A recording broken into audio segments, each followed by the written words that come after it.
பதப்படுத்தப்பட்ட பால், தயிர் மற்றும் பன்னீர் வகைகளுக்கு ஜிஎஸ்டி வரி 5%லிருந்து 0% குறைக்கப்பட்டுள்ளது. நெய், வெண்ணெய், சீஸ் உள்ளிட்ட பால் பொருட்களுக்கு 12%லிருந்து 5%ஆகவும், ஐஸ்கிரீம் 18%லிருந்து 5%ஆகவும் ஜிஎஸ்டியை மத்திய அரசு குறைத்துள்ளது.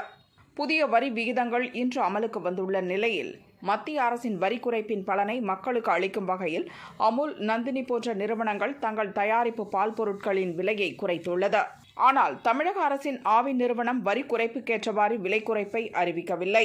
மாறாக நெய், பன்னீர் ஆகியவற்றின் விலையில் தள்ளுபடியை அறிவித்து மக்களை விஞ்ஞான ரீதியாக ஏமாற்றுவதாக தமிழ்நாடு பால் முகவர்கள் தொழிலாளர்கள் நலச்சங்க தலைவர் பொன்னுசாமி குற்றம் சாட்டினார். பால் சார்ந்த உபபொருட்களான அதாவது யூஎஸ்டி பால், பன்னீர் உள்ளிட்டவர்களுக்கு முழுமையான விலக்கு அளித்தும், நெய், வெண்ணெய், சீஸ் உள்ளிட்ட பொருட்களுக்கு 12%லிருந்து 5% குறைச்சும் ஒரு அறிவிப்பு வெளியிட்டிருந்தது மத்திய அரசு. அன்றைய தினமே எங்களை தமிழ்நாடு பால் முகவர் தொழிலாளர் சங்கத்தின் சார்பில் இந்த ஜிஎஸ்டி வரி குறைப்பின் பலனை முழுமையாக பொதுமக்களுக்கு கொடுக்கணும், தனியார் பால் நிறுவனம் ஆவினும் அதற்கான விற்பனை விலையை உடனடியாக குறைக்கணுன்ற ஒரு கோரிக்கையை அன்றைய தினமே கோரிக்கையாக வெளியிட்டிருந்தோம். ஆனால் எந்த விதமான அறிவிப்பும் சுற்றறிக்கையும் வராத சூழலில் தற்போது செப்டம்பர் 22 இன்றைய தினம் ஜிஎஸ்டி வரி குறைப்பு அமலுக்கு வந்திருக்கு. இந்த சூழல் முன்னணி தனியார் பால் நிறுவனம் பலவும் அந்த ஜிஎஸ்டி வரி குறைப்புக்கு ஏற்ற வகையில் வெண்ணெய்க்கு 1 கிலோவுக்கு 30 ரூபாயும், சீஸுக்கு 1 கிலோவுக்கு 40 ரூபாயும், நெய்க்கு 1 கிலோவுக்கு 50 ரூபாய் வரையிலும், யூஎஸ்டி பாலுக்கு 1 லிட்டருக்கு 3 ரூபாய் வரையிலும், ஐஸ்கிரீம் ஒரு 60 ml 90 ml கப்புக்கு குறைஞ்சபட்சம் 5 ரூபா வரையிலும், பன்னீருக்கு 1 கிலோவுக்கு 25 ரூபா வரையிலும் விலை குறைப்பை அமலுக்கு கொண்டு வந்திருக்காங்க.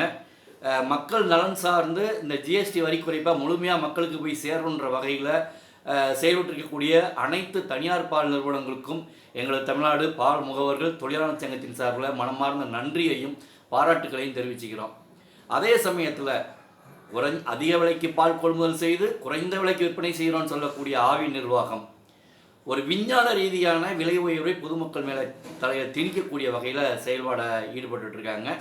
19/9/2025 அன்று ஆவின் நிர்வாக இயக்குனர் வெளியிட்ட ஒரு அறிக்கையில் அந்த கடிதத்தில் என்ன குறிப்பிடுறாங்க அப்படின்னா, 22/9/2025 30/11/2025 வரைக்கும் டிஸ்கவுண்ட் ரேட்டில், நல்லா கேட்டுங்க, ஜிஎஸ்டி வரி குறைப்பின் பலனை பொதுமக்களுக்கு கொடுக்கல, டிஸ்கவுண்டில் தள்ளுபடி விலையில் ஆவின் நெய்யை பொதுமக்களுக்கு கொடுக்க போகிறதா அறிவிப்பு வெளியிட்டிருக்காங்க. அதுவும் நெய்யிக்கு மட்டும்தான், வெண்ணெய்க்கோ சீஸுக்கோ இந்த விலை ஜிஎஸ்டி குறைப்பின் பலனை கொண்டு வரல. ஏற்கனவே திமுக ஆட்சிக்கு வந்ததுலேருந்தே ஆவின் நிர்வாகம் விஞ்ஞான ரீதியான விலை உயர்த்ததை மறைமுகமாக பாலில் கொழுப்பு சத்தை குறைச்சி மறைமுக விலை உயர்வை ஏற்றுறது பண்ணுறது, இது மாதிரியான செயல்பாடுகளை செஞ்சுருக்கிற சூழலில் இன்றைக்கி நெய்க்கு 1 கிலோவுக்கு 50 ரூபாய் வரையிலும், வெண்ணெய்க்கு 40 ரூபாய் வரைக்கும் விலை குறைக்க வேண்டிய தருணத்தில் விற்பனை விலையை குறைக்காமல், வெண்ணெய்க்கும் சீஸு பன்னீருக்கெல்லாம் விலையை குறைக்காமல் நெய்க்கு மட்டும் தள்ளுபடி என்கின்ற ஒரு பொய்யான ஒரு போலியான நடவடிக்கையை ஆவின் நிர்வாகம் மேற்கொண்டுருக்கு.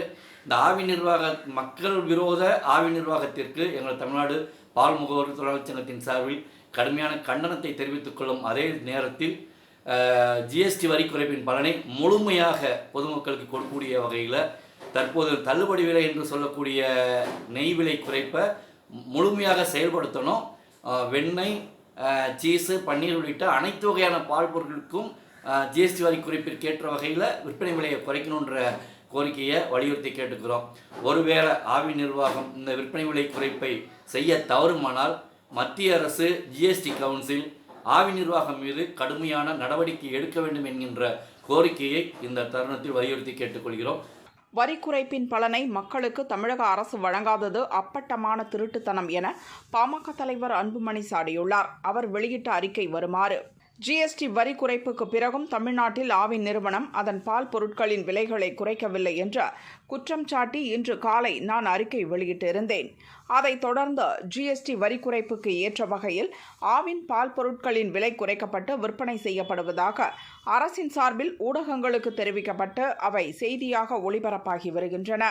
ஆவின் பால் பொருட்களின் விலை குறைக்கப்படவில்லை. இது மக்களை ஏமாற்றும் முயற்சி என்பதுதான் உண்மை. ஜிஎஸ்டி குறைக்கப்பட்டுள்ள நிலையில் அதற்கேற்றவாறு பால் பொருட்களின் விலை குறைக்கப்பட வேண்டும். ஆனால் ஆவின் நிறுவனம் அவ்வாறு செய்யவில்லை. மாறாக ஆவின் பால் பொருட்களின் அதிகபட்ச விற்பனை விலையில் எந்த மாற்றத்தையும் செய்யாத ஆவின் நிறுவனம் வரி எந்த அளவுக்கு குறைக்கப்பட்டுள்ளதோ அதற்கேற்றவாறு அடிப்படை விலையை உயர்த்தியுள்ளது. எடுத்துக்காட்டாக 1 கிலோ நெய்யின் அதிகபட்ச விற்பனை விலை 700 ரூபாய். இதில் அடிப்படை விலை 625 ரூபாய். 12% ஜிஎஸ்டி வரி 75 ரூபாய் ஆகும்.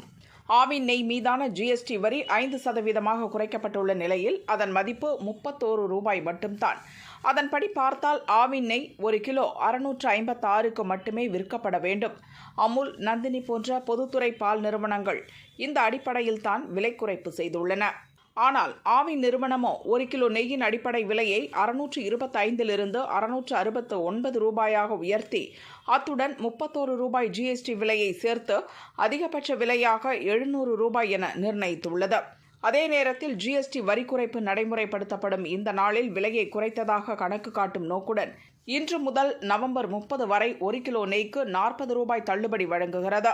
இந்த தள்ளுபடியும் கூட ஆவின் நெய், பன்னீர் ஆகியவற்றுக்கு தரப்படுகிறதே தவிர பிற பால் பொருட்களுக்கு தரப்படவில்லை. அவை அதிக விலைக்குத்தான் விற்பனை செய்யப்படுகின்றன. நவம்பர் மாதத்துடன் இந்த தள்ளுபடியும் ரத்து செய்யப்படும் நிலையில் டிசம்பர் மாதம் முதல் ஆவின் நெய், பன்னீர் ஆகியவற்றின் விலைகள் மீண்டும் உயர்த்தப்படும். திமுக அரசின் கீழ் செயல்படும் ஆவின் நிறுவனம் நடத்தும் இந்த நாடகங்கள் அப்பட்டமான திருட்டுத்தனமாகும்.